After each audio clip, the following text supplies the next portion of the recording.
Students, कक्षा 12 में भूगोल की कक्षा में आपका स्वागत है।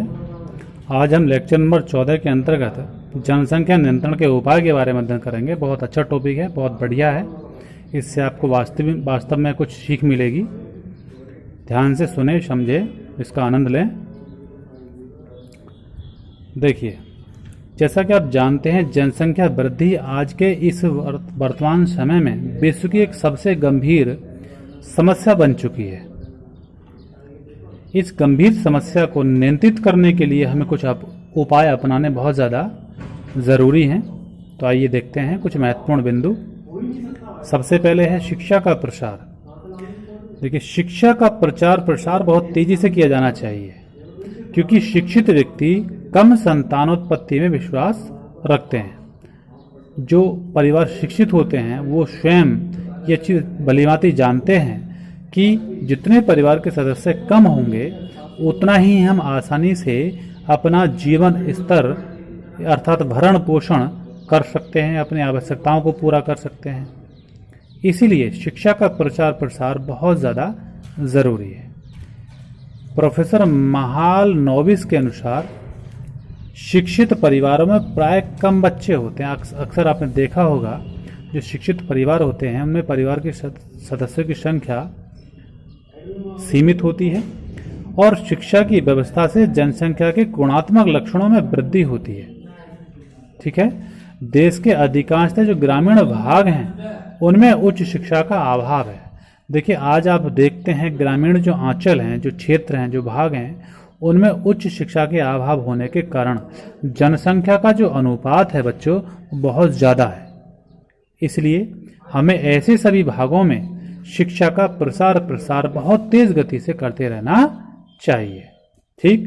दूसरा है विवाह योग्य आयु में वृद्धि। देखिए, लड़का और लड़की की जो विवाह योग्य न्यूनतम आयु है वो क्रम से 21 वर्ष और 18 वर्ष कर दी गई है।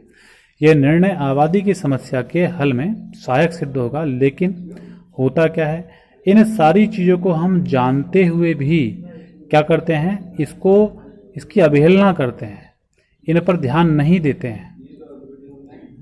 अतः हमें इन चीज़ों पर विशेष रूप से ध्यान देने की आवश्यकता है, क्योंकि कम आयु में विवाह करना संतानोत्पत्ति का एक महत्वपूर्ण कारक होता है।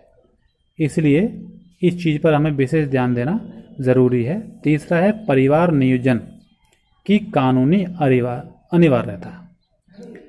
देखिए, जनसंख्या का प्रभावकारी नियंत्रण करने का उत्तम उपाय यह है कि समस्त देश में कानून बच्चों की संख्या को सीमित कर दिया जाए। अगर एक बाउंडेशन लगा दी जाएगी, एक प्रतिबंध लगा दिया जाएगा, तो प्रत्येक परिवार सीमित परिवार होने की कोशिश करने लगेगा। प्रत्येक परिवार को 2 बच्चों के बाद परिवार नियोजन अपनाने हेतु प्रभावकारी ढंग से समझाया जाए, उसके बारे में उनको अच्छी तरह से बताया जाए, जिससे कि ग्रामीण अंचलों में रहने वाले जो लोग हैं उनको अच्छी तरह से समझ आ जाए। और यदि कोई इस प्रबंधन से आगे बढ़ता है, अर्थात इस नीति को, अर्थात इस कानून को नहीं अपनाता है, तो उस पर कुछ आर्थिक दंड डालकर भी उसको रोका जा सकता है। अगला है जीवन स्तर में वृद्धि। देखिए, प्रति व्यक्ति आय में तथा लोगों के जीवन स्तर में वृद्धि के विशेष प्रयास किए जाने चाहिए, क्योंकि इसके बिना जनसंख्या वृद्धि की जो दर है उस पर नियंत्रण सफल नहीं हो सकता। भारत ने सन 1962 में परिवार नियोजन कार्यक्रम अपनाया था, लेकिन फिर भी यह अच्छी तरह से सफल नहीं हो पाया। जबकि चीन जैसे जो देश हैं इनमें जनसंख्या वृद्धि दर 1% से भी कम है, वहाँ जीवन स्तर में वृद्धि हुई है। इसलिए उसने इस चीज पर ध्यान दिया है। एक है नैतिक संयम। देखिए, प्राचीन काल से ही जनसंख्या नियंत्रण हेतु नैतिक संयम पर बल दिया जाता रहा है। एक प्रोफेसर माल्थस हुए हैं जिन्होंने जनसंख्या का सिद्धांत भी दिया है। उन्होंने कहा है कि ठीक 25 वर्षों में जनसंख्या दोगुनी हो जाती है। उनका मानना है कि जो जनसंख्या का जो अनुपात है वो 25 वर्षों में ठीक 2 गुना हो जाता है। जैसे 2 गुणा 4 गुणा 8 गुणा 16, अर्थात ये जो अनुपात है ये 25 वर्षों में ठीक 2 गुना हो जाता है।